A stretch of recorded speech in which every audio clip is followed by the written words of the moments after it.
and all the other associations, and most importantly, all our young sports persons and athletes who are present out here today. I do apologize for coming late for this program, but we had a cabinet meeting and a few other important decisions to make, and hence I requested our sports minister to initiate the program so that there would not be any delay. And I once again apologize for having to leave early because I have a few more other programs to attend to. But our Honorable Sports Minister will be here to complete the distribution of the scholarship schemes. Friends, I am truly delighted, happy, and to some level satisfied to see how the sports sector in our state, the entire ecosystem, has in a way moved forward and grown since the last 7 years of our MDA government. I remember in 2018, the different association members had met me. John Cushing had met me, and they had shared a very depressing, I should say, picture of the kind of environment around the sports sector that was there. I'm not trying to compare or to blame anybody, but I'm just stating some of the facts that I was told then. And I remember them mentioning to me that there is no sports policy in the state.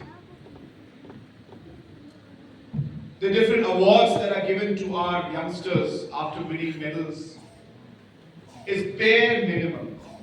Even the categorization of the amounts that are given for winning medals at the national level, the national games, is bare minimum.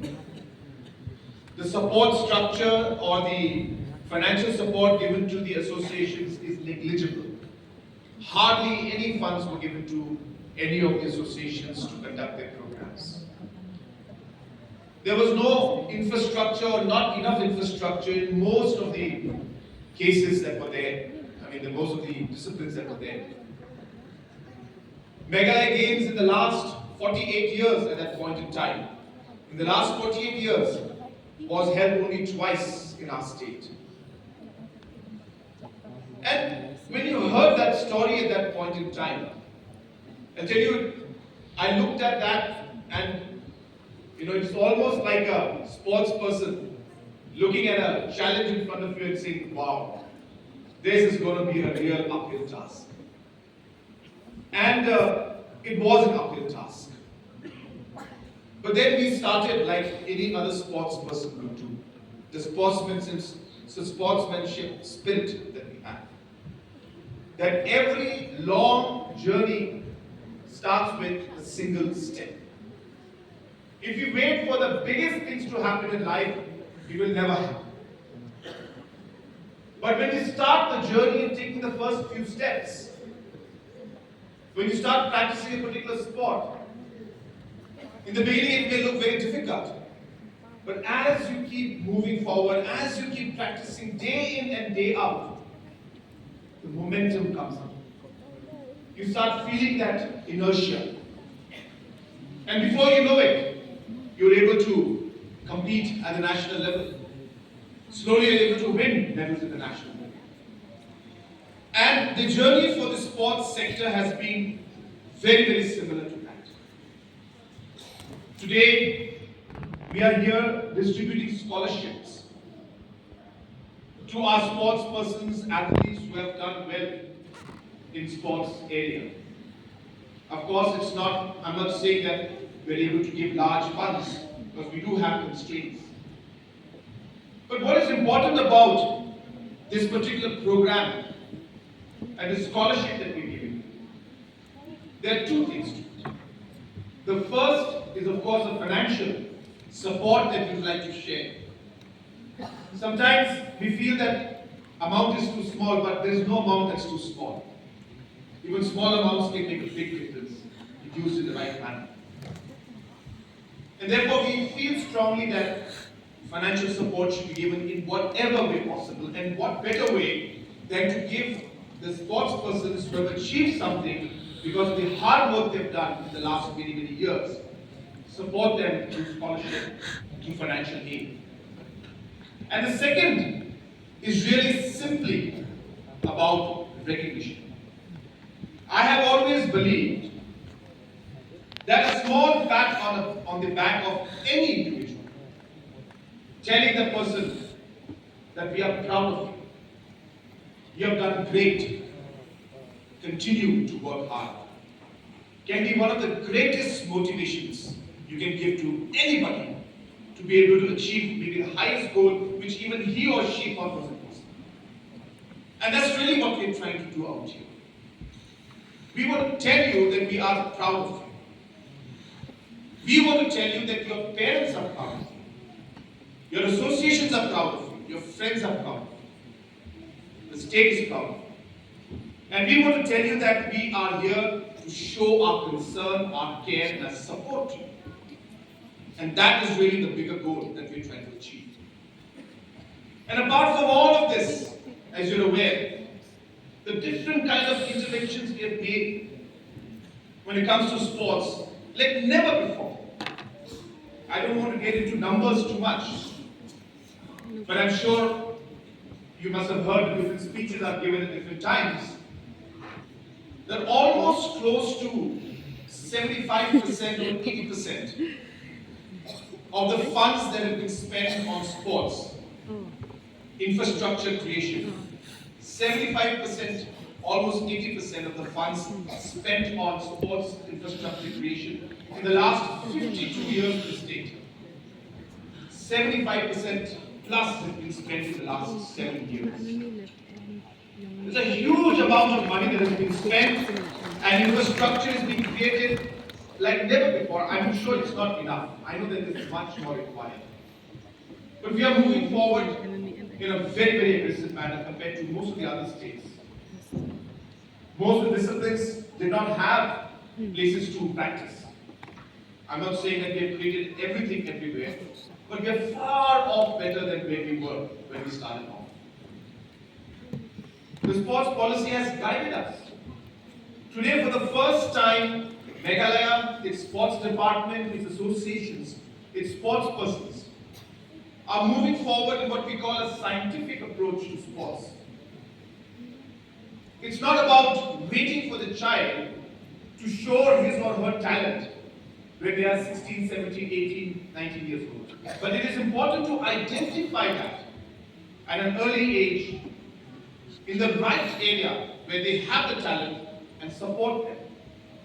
Meghalaya is the only state in the country today that focuses on such a scientific approach, and that too at such a large scale, even though we are a small state compared to other major states. Today the associations will stand testament to the kind of support that the government has been giving to them like never before. I'm not saying it's enough. Much more needs to be done. But we have made a good start, and let me assure the associations the passion that I see in you, the commitment that I see in you, motivates me to continue the support that we're giving, and let me assure you that we will continue that support, because it is only because of your passion and hard work that without any support in the past, you continue to train and give opportunity to these children. And that is something that is highly, highly crucial and very, very motivational. And hence I would like to thank you for that. And most importantly, before I conclude, the young minds and the sports persons who are here today. I'm very happy our sports minister in his speech concluded by mentioning about expenditure versus investment. A lot of people look at the money we spend and say, why are we spending so much on the youth? And he clarified that as a government we are clear. We don't look at this as an expenditure. We look at this as an investment. The returns of which will come in decades. And it may not come in the form of medals necessarily, but it will come in the form of the strong character that we are building in each one of you through sports. And what you learn through sports is going to help you not just in sports, but it's going to help you in every walk of life. That spirit of sportsmanship, that spirit of discipline, of hard work, these are qualities not just a sports person should have. This is a quality that every youngster should have in their life. And that is what's going to make our youth special. This is what's going to help you in every walk of your life in the days to come to overcome the challenges that you may face, and many challenges will come. And therefore, to the youth, I want to tell you that you are the greatest asset of this nation and of our state. And as a government, we are committed to take forward and invest in this asset to ensure that you are able to bring out the best that you have in you. Winning and losing is a part of life. You'll get medals, maybe you will not get medals. And I hope you do get medals. But even if you don't be, down about it. We keep working hard, we keep trying. At the end of the day, all I want is that you should become a better person. At the end of the day, you should become a better citizen. At the end of the day, you should become a better human being. And if we're able to achieve that, I feel that we will be successful in the investments that we are making in all of you. I wish the youngsters who are going to represent Meghalaya in Khelo India, I want to wish you the very best. We're proud of you. We expect that yes, you will do your best. And we hope that you will win medals for us. But as I mentioned in my speech, that this is a journey. We keep improving. We keep working. And every step we learn from our mistakes. We learn from our successes. We learn from our failures. And therefore, don't be pressurized too much. Do your best. Give it your best. And let's hope, as I said, that we will win medals in this game. The National Games in 2027 is maybe one of the biggest events that the state has ever seen, should be hosted by us. And it's not about sports alone. It is about the state as a whole. We are going to be showcasing Meghalaya to the rest of the country and the world. It's a proud moment for the sports persons, but it's also a proud moment for every citizen of our state. We will do our best, not just to make the game successful, but to ensure that this becomes a turning point, a kind of a mission mode process for us, to be able to do things in a time-bound manner. It's putting pressure on us. I was sitting with our Chief Secretary, and I told him that we've been doing so many things to clean and to intervene in improving the Wamukra and the Umshilpi river. And we've done half things here and there, and somehow not been able to achieve them. But now there is a target and a timeline.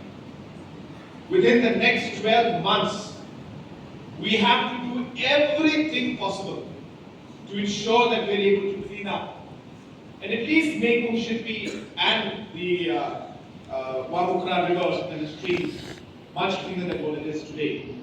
I know it's a huge task because it involves not just government, it involves the community, the locality, the people, and society as a whole. And we all need to work together. But what I'm saying is that we have a target. We have a deadline. And like the cleaning of the rivers, the cleaning of our society, our locality, beautification of Shillong city, of Jawai, of Tura, and other towns where we may probably have games. So therefore it's a process and it's a game and it's an event where everybody's participation and involvement will be required. And I conclude by, again, requesting our youngsters that prepare from now on. We are here making different policies and programs, and we have come up with many decisions, and we will come up with many more to encourage you and motivate you to work harder and to facilitate the entire process of making the entire ecosystem easier for you so that you can practice and focus on your game. And really hope, as I said, that we will come out very successful, not just in terms of the games itself, but also in terms of the mental talent. So with these few words, I once again thank our Honorable Sports and Youth Affairs Minister, who is the backbone of this entire department and the person who is driving this thing personally and highly motivated and highly committed to the youth. I thank you for all the efforts he's putting in. I also would like to congratulate the entire team of officials and most importantly the associations for having contributed and done what you have to bring a change in the sports sector, and I hope that we'll be able to do more to see bigger results in the days to come. And once again, I congratulate our sports persons and I wish each and every one of them the very best for the days to come. May God bless each and every one of you, and may God bless our beautiful state of Meghalaya. To bless you, Guru, Kutela, and Jai.